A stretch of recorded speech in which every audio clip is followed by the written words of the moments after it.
Most of us are aware of the right to an attorney in criminal cases, but what about civil matters? Issues such as evictions, domestic abuse, debt collection, disability support, and other serious events can profoundly impact lives, yet many face them alone because they can't afford an attorney. Fighting these cases without legal representation is overwhelming and reduces the chance of a favorable outcome. Civil legal aid providers step in to fill this gap, offering free services to people with low or no income, ensuring that access to our civil justice system does not depend on wealth, knowledge, or power. But even for those who seek legal aid, the system itself can present significant barriers. Inefficiencies and delays can prolong the agony of those already facing uphill battles.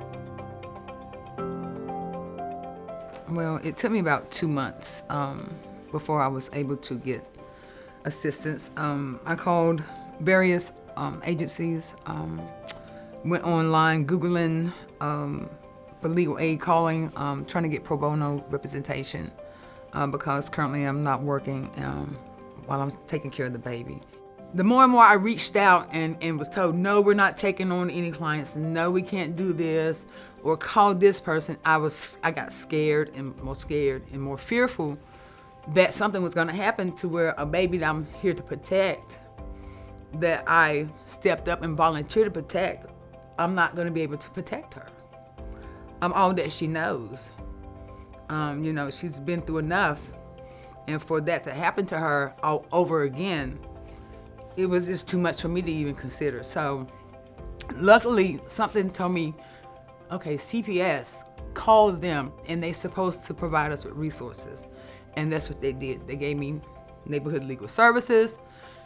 So it was just a sigh of relief when I was able to find representation to be able to get what I need.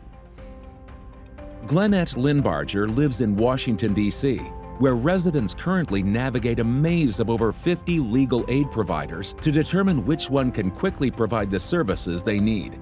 This process is time-consuming and emotionally exhaustive for clients who must explain their stories repeatedly. In response to this, the DC Bar Foundation is developing a coordinated network that will streamline the entire process through a single point of entry. The DC Bar Foundation is the largest funder of civil legal aid in the city. And for that reason, we felt that it was important for us to step into our role and our power and seize an opportunity for systemic change to make it easier for people to get the legal help that they need. And that is what we have embraced, and that is why we're building this coordinated intake and referral system. My partnership with DC Bar Foundation has been collaborative. We talked about ideas. How do we change legal services in the district so that we get a greater bang for our buck? It was amazing that there was a funder who was supporting collaborations from the very beginning. So networks in their basic definition are collections of nodes and links. So those could be people, those could be computer terminals, those could be airports. In this case, it's both people and organizations that when linked together can create something greater than the sum of all those parts. And so we see it time and time again that when people are aware of their connections, lean into those, build trust, that amazing things can start to happen in any number of different fields, including access to justice. Creating a simplified pathway to the much-needed legal services many district residents need requires ongoing collaboration and coordination among a web of stakeholders. Once sustained, this blueprint can be the critical first step to systemic change. In designing the system, we have intentionally engaged with all stakeholders, so not just legal aid, but those beyond who are serving the same community that we do. And we believe that with that connection and alignment, we can actually affect system change. And that's what coordinated intake and referral is. The idea of one organization and one leader being able to make systemic change is no longer a real way of making that kind of broad change. You need to go beyond your silos. And what a network does is it creates that power of many, many actors working together for change. That's going to expedite and accelerate change. So for example, this network has already been advocating to fight against budget cuts and have been very successful in doing that because it's not just one organization but many. They're also trying to figure out how can we orient and train new attorneys. And they're going to do that across their network so that that knowledge is spread.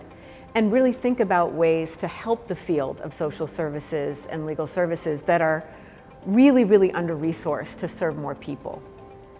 The DC Bar Foundation has been a great supporter of the work that NLSP does out in the communities.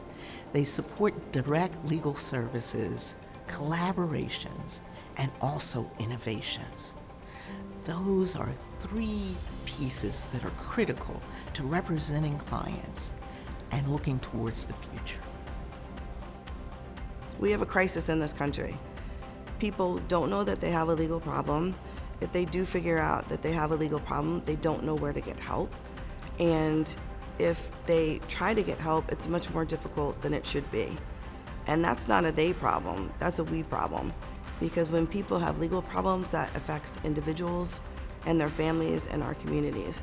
And so what's really important for the DC Bar Foundation is to realize our vision of ensuring that every district resident has access to our civil justice system in a way that's fair, that doesn't depend on who they know or how much power they have, how much money they have, how much education they have.